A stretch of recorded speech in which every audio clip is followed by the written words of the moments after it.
Yes, तो move on to next question.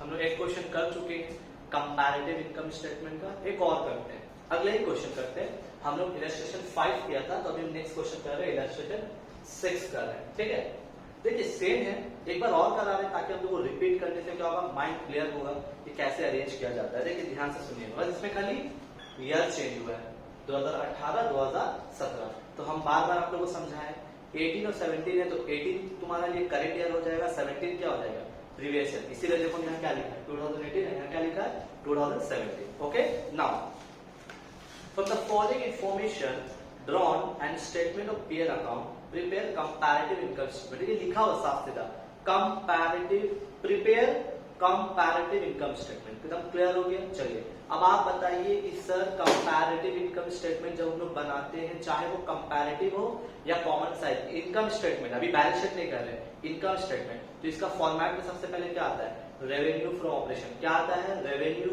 From operation. तो question का पहले ही लाइन में दिया हुआ है revenue from operation 40 lakh 32 lakh. चलिए लिख देते हैं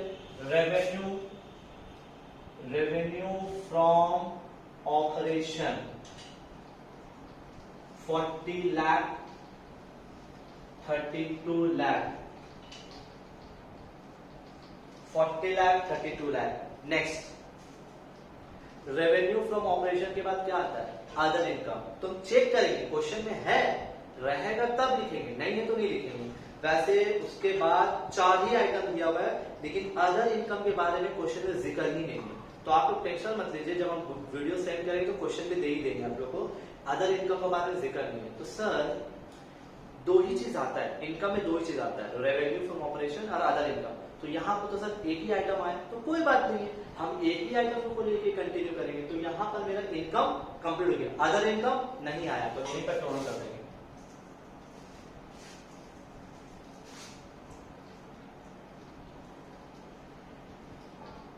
क्या नाम देंगे इसको बताइए, तो इसको नाम देंगे टोटल इनकम। अब हम लोग का एक्सपेंस स्टार्ट होगा, तो एक्सपेंस लिखा हम यहां पर। बताइए एक्सपेंस के अंदर पहला आइटम क्या आता है, पहला आइटम सर आप लिखाए हैं purchases of stock in trade. क्या लिखाया है, purchases of stock in trade. Question में purchases of stock in trade नहीं है, ठीक है सर, आगे बढ़िए। Purchases of stock in trade के बाद क्या आता है, चेंजेस इन इन्वेंटरीज। क्या बोला, चेंजेस इन इन्वेंटरीज नहीं है। आगे बढ़िए सर, उसके बाद दिखाया आप लोग को एम्प्लॉयज बेनिफिट एक्सपेंस। क्या लिखाया, एम्प्लॉयज बेनिफिट। हाँ, अगले ही लाइन में दिया हुआ है एम्प्लॉयज बेनिफिट एक्सपेंस। चलिए लिख देते हैं employees benefit expense. Employees benefit expense कितना दिया हुआ है, 20 लाख 16 लाख, 20 लाख 16 लाख। तो एम्प्लॉयज बेनिफिट एक्सपेंस के बाद क्या आता है सर, उसके बाद हम आप लोगों को शायद लिखाए हैं फाइनेंस कॉस्ट। क्या लिखाया है, चेक कर लीजिए एक बार, फाइनेंस कॉस्ट लिखाए हैं या कुछ और। हाँ ठीक है, फाइनेंस कॉस्ट लिखा है, लेकिन क्वेश्चन में फाइनेंस कॉस्ट नहीं है। आगे बढ़िए सर, डेप्रिसिएशन एंड एमोर्टाइजेशन वो भी नहीं है, 5 पढ़ लिया, फिर से सुनिएगा। Purchases of stock in trade नहीं था, चेंजेस इन इन्वेंटरीज नहीं था, एम्प्लॉयज बेनिफिट एक्सपेंस लिख दिया, था तो लिखा। चौथा फाइनेंस कॉस्ट नहीं था, नहीं लिखे। फिफ्थ डेप्रिसिएशन एंड एमोर्टाइजेशन वो भी नहीं है। लास्ट क्या बचा, अदर एक्सपेंस। हाँ है, लिखा हुआ है अदर एक्सपेंस 2 लाख 4 लाख। तो other expense 2 lakh 4 lakh. Sir आप फॉर्मेट में 6 आइटम लिखाए थे, 6 का 6 पढ़ा, 6 का 6 पढ़ा, लेकिन आया सिर्फ क्या, 2 आया। लिख दिया, टोटल करेंगे 22 लाख, ठीक है, 64 20 लाख। ओके, ये मेरा क्या था, टोटल एक्सपेंस। टोटल एक्सपेंस लिख दिया, नाम क्या देंगे, बी। यहां क्या लिखेंगे, प्रॉफिट बिफोर टैक्स, ए माइनस बी। क्या हम लोग लिखते हैं, प्रॉफिट बिफोर टैक्स। ए से बी माइनस करेंगे, 40 लाख से 22 लाख माइनस करेंगे, कितना आएगा, 40 से 22 जाएगा 18 लाख। फिर देखिए 32 से 20 लाख जाएगा, कितना बचेगा, 32 से 20 12 लाख। अगर आप लोग को सही से फॉर्मेट अगर पढ़े होंगे तो प्रॉफिट बिफोर टैक्स के बाद नेक्स्ट आइटम आता है टैक्स।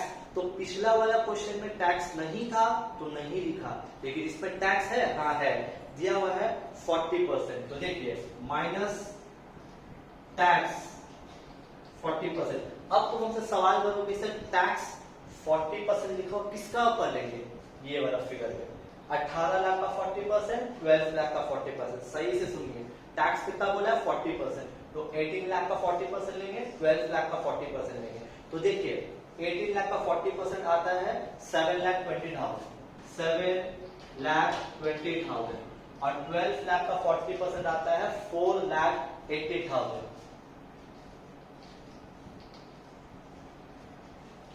क्या करेंगे इसके बाद, इससे इसको माइनस करेंगे, क्योंकि आपको पता क्या करना है, प्रॉफिट आफ्टर टैक्स। तो इससे इसको माइनस कर दो तो आ जाएगा प्रॉफिट आफ्टर टैक्स। कितना आया है, सॉल्व करके आया 10,80,000, 10,80,000 और 7,20,000। हम क्या समझाया, the most important thing is कि आपको अरेंज करना, अरेंज कर लिए, इसके बाद का काम कोई बड़ा बात नहीं, करना क्या है सर, इससे इसको माइनस करना है, क्योंकि हम लोग अभी क्या कर रहे हैं, कंपैरेटिव इनकम स्टेटमेंट। तो 1 से 2 को माइनस करेंगे। तो देखिए 40 माइनस 32 कितना बचेगा बताओ तो, 8 lakh.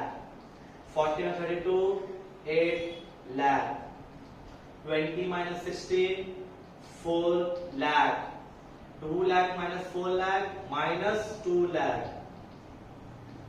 22 minus 20 2 lakh, 18 minus 12 6 lakh, 7 lakh 20 minus 4 lakh 80 2 lakh 40,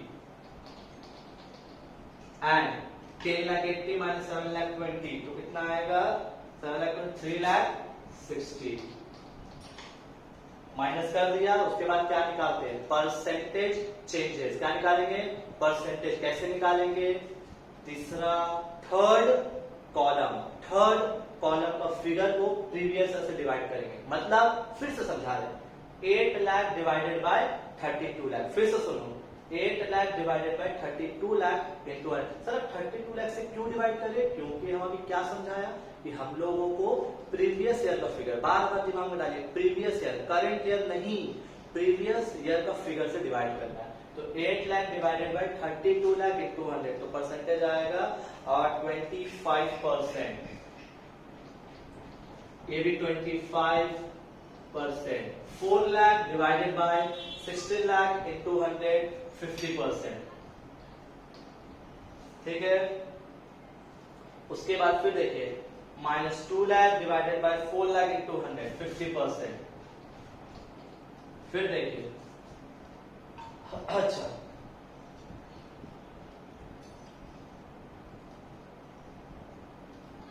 यहाँ एक मिस्टेक हो गया, ये वाला 25% था, माइनस मिस्टेक, ये वाला यहाँ पर 25% था। ठीक है, देख लीजिएगा, कैलकुलेशन मिस्टेक हो सकता है। ठीक है, तो अभी कैलकुलेटर यूज नहीं कर पा रहे हम आप लोग को डायरेक्ट करवा रहे, इसलिए हम बुक से देखकर परसेंटेज लिख दे रहे, तो आप लोग एक बार अपने से भी चेक कर लीजिएगा। फिर देखिए 2 लाख डिवाइडेड बाय 20 लाख, फिर से देखिए 2 lakh divided by 20 lakh into 100, तो वैल्यू आएगा आपका 10%। 6 lakh divided by 12 lakh into 100, तो आएगा 50%। 2 lakh 40 divided by 4 lakh 80, 50%। 3 lakh 60 divided by 7 lakh 20, 50%। देखिए अगर देखा जाए तो ये करना कोई बड़ा बात नहीं, आप लोग भी कर सकते हैं, फिर भी हम करके दिखा देंगे। मेन होता है कि क्वेश्चन को अरेंज करना, ऑर्डर में सजाना, ये सबसे इंपॉर्टेंट चीज है, क्योंकि ये आपको करना कोई बड़ा बात नहीं है, तो अब सजाना अच्छा समझा दे रहे। बाकी ये जो कैलकुलेशन है आप खुद से भी देख लीजिएगा, अगर मेरे से भी गलती हो जाएगा, हो सकता है, तो आप लोग अपने से भी कैलकुलेट करके चेक कर लीजिएगा, कॉपी कर लीजिए, हम लोग फिर सम्स कंटिन्यू करेंगे। ठीक है।